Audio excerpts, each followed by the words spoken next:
بینندگان عزیز، انشاءالله که خوشتون اومده باشه از پرفورمنس های خانم سلین. با اجازهتون خانم سلین چند تا خط بریم جواب بدیم. بفرمایید آقای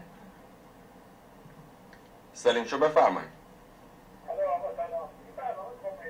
بله بله بخندی. کجاش کمدی آقا؟ شما کمدی ولمون کن. سلین شو بفرمایید. سلام عزیزم. سلام عزیز دلم. قربونت برم. من یه خانمی هم سن سالی ازم گذشته. دومین بار برنامه تو میبینم. مادر خیلی خوشگله، خیلی برنامه قشنگه واقعا، که یعنی انرژی میده به کسایی که هم سن سال من. شوهرم هم انقدر دوست داره، هم شما رو هم اون آقا رو. قربونت برم. میخواستم بگم که اون عروس رو میخونی با نازمیان، خوشگلم هستی، اونو بخون و حرف اینا هم گوش نده. مادر من برات حتما پیغام میذارم برای ایشالله ما دیگه عروسی پسرم. ماهی از همه خوشگلتری، اصلا محل نذار. قربونت برم مادر، من زیاد نمیتونم از بزن، صدام میگیره. قربون شما خانم عزیزم، خیلی لطف کردی عزیزم با من تماس گرفتی، قلبمو به تپش انداختی با این صحبت‌های قشنگت. عروسی هم تبریک میگم، انشالله خیر بچه‌هاتون رو ببینین، خیر عروسیشون رو ببینین، سال دیگه هم انشالله برای پسرزاییشون بریم. این دعای خیلی که میکنین برای بچه‌هاتون باشه انشالله. سلین شو بفرمایید.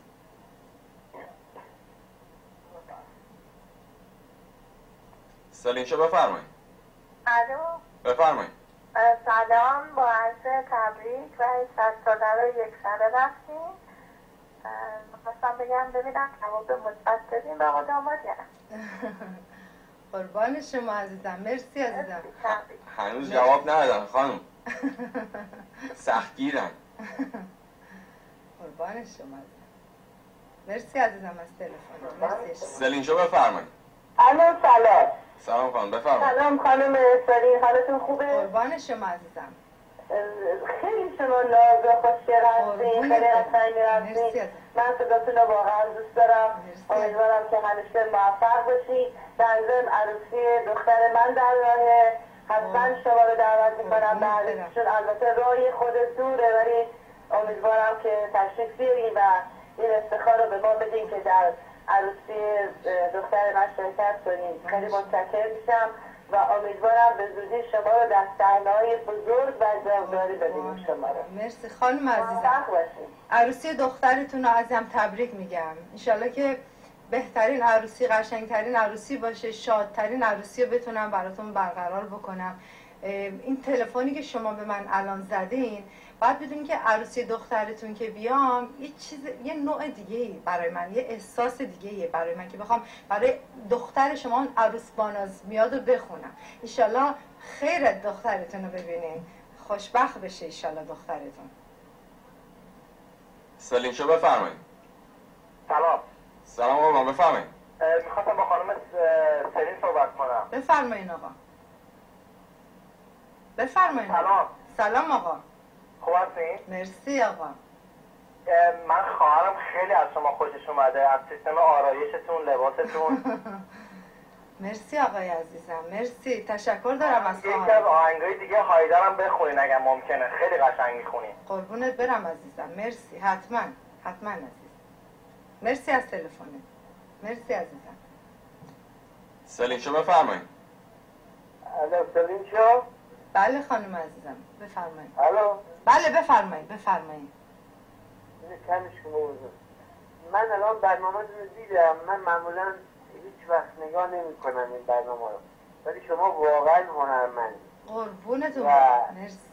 اگه که یک به اصطلاح منیجر خوب بگیرین و یک کسی رو بگیرین که یک خود بیشتر باتون کار بکنه، مطالبی بهتون بگیم، خیلی واقعا شما بیشتر خواهید کرد. قربونتون من خیلی خوشم اومد برای همه.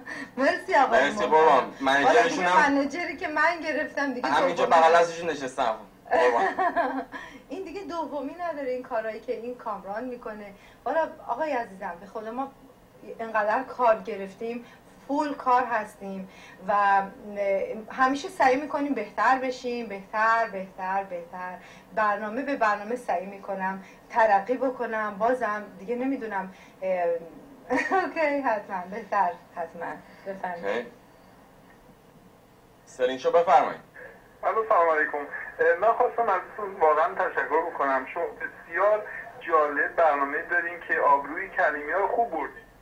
بله اتفاقا کلیمیای بسیاری دوست من، اجازه بدین کامل خان، بفرمایید. کلیمیای بسیاری به من زنگ میزنن میگن عزیزم تو باعث افتخار هستی برای اسرائیل، برای تمام کلیمی‌های اینجا. من میخواستم به شما بگم آقا شما که الان زنگ زدین به من، الان چند تا روزه بگیرین یا چند تا کیپور بخواین تعنیت بگیرین کمکتون نمیکنه. بذارین بهتون بگم چرا. خون ریختن یک کسی توی زندگی کار درستی نیست. الان اومدین خواستین خون منو بریزین، امیدوارم که تونسته باشی خونمو بریزی. بعد جوابشو از خدا بگیر آقای عزیزم.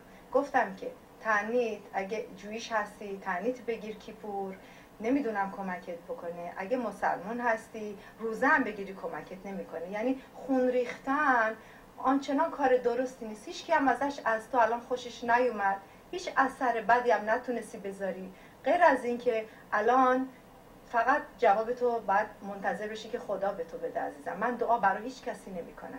بله بفرمایید. سلین شو بفرمایید.